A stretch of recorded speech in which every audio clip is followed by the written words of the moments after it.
मंगला गौरी व्रत कथा इस साल सावन माह की शुरुआत 22 जुलाई 2024 से हो चुकी है। सावन माह को भोलेनाथ की पूजा अर्चना के लिए बेहद शुभ माना जाता है। इस माह के प्रत्येक सोमवार को व्रत रखने का विधान है। वहीं सावन के हर मंगलवार को मां गौरी का व्रत रखना भी शुभ माना गया है। इस व्रत में भगवान शिव और देवी पार्वती की पूजा करना बेहद लाभदायक होता है। यानी कि सावन के सोमवार के साथ साथ मंगलवार को भी महादेव की पूजा करने का विधान है।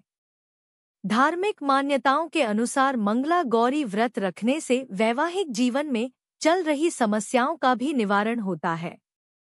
वहीं कुंवारी कन्याएं भी मनचाहे वर के लिए यह उपवास रखती हैं। जो महिलाएं मंगला गौरी की विधि विधान पूजा करती हैं और अपने लिए लंबे और सुखी वैवाहिक जीवन की कामना करती हैं, उनकी मनोकामना अवश्य पूरी होती है।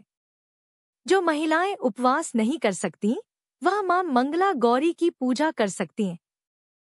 सावन में पड़ने वाला मंगला गौरी व्रत सुहागिन महिलाओं के लिए बेहद खास होता है। यह व्रत पति की लंबी आयु के लिए रखा जाता है। साथ ही वैवाहिक जीवन में चल रही समस्याओं का भी निवारण होता है और अखंड सौभाग्य की प्राप्ति होती है।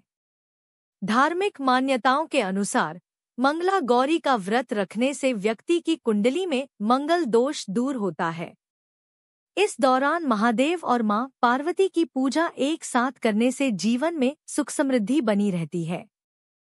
पंचांग के अनुसार सावन माह की शुरुआत 22 जुलाई से हो रही है और सावन माह के कृष्ण पक्ष की द्वितीया तिथि 23 जुलाई को सुबह 10:23 तक है।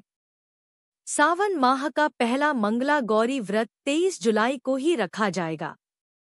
दूसरा मंगला गौरी व्रत 30 जुलाई को ही रखा जाएगा। तीसरा मंगला गौरी व्रत 6 अगस्त को ही रखा जाएगा। चौथा मंगला गौरी व्रत 13 अगस्त को ही रखा जाएगा। मंगला गौरी पूजा के मंत्र सर्वमंगल मांगले शिवे सर्वार्थ साधिके शरण्येतांबिके गौरी नारायणी नमोस्तुते हरि मंगले गौरी विवाह बाधा नाशय स्वाहा। आइए सुनते हैं मंगला गौरी व्रत कथा। मंगला गौरी व्रत सुहागिन महिलाओं के लिए बेहद खास होता है। ये उपवास पति की लंबी आयु के लिए भी रखा जाता है। इस दिन इस व्रत से जुड़ी कथा सुनने का विधान है। कहा जाता है कि पौराणिक कथा के अनुसार एक समय की बात है, एक शहर में धर्मपाल नाम का एक व्यापारी रहता था।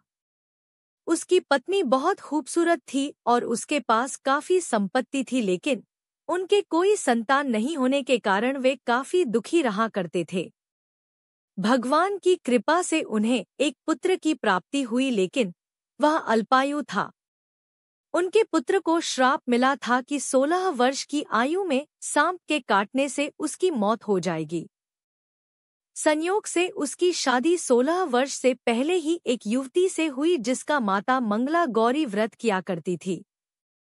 16 वर्ष की उम्र में सांप के काटने से उसकी मौत हो जाएगी। परिणामस्वरूप उसने अपनी पुत्री के लिए एक ऐसे सुखी जीवन का आशीर्वाद प्राप्त किया था जिसके कारण वह कभी भी विधवा नहीं हो सकती थी। इस कारण धर्मपाल के पुत्र की आयु 100 साल की हुई। जो नवविवाहित महिलाएं इस पूजा को करती है और मंगला गौरी व्रत का पालन करती हैं और अपने लिए लंबे और सुखी वैवाहिक जीवन की कामना करती हैं, उनकी मनोकामना पूरी होती है।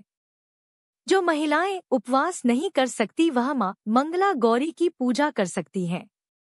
अतः शास्त्रों के अनुसार यह मंगला गौरी व्रत नियमानुसार करने से प्रत्येक मनुष्य के वैवाहिक सुख में बढ़ोतरी होकर पुत्र पौत्रादि भी अपना जीवन सुखपूर्वक गुजारते हैं। ऐसी इस व्रत की महिमा है। मान्यता है कि कथा सुनने के बाद विवाहित महिलाओं द्वारा अपनी सास और ननद को लड्डू दिया जाता है। साथ ही ब्राह्मणों को भी प्रसाद दिया जाता है। इस विधि को करने के बाद 16 बाती का दिया जलाकर मां मंगला गौरी की आरती करें। अंत में मां गौरी के सामने हाथ जोड़कर पूजा में किसी भी भूल के लिए क्षमा मांगे। आप इस व्रत और परिवार की खुशी के लिए लगातार 5 वर्षों तक कर सकते हैं। दोस्तों, आप सभी को यह कथा कैसी लगी कृपया कमेंट करके जरूर बताएं। वीडियो को अंत तक देखने के लिए बहुत बहुत आभार, धन्यवाद।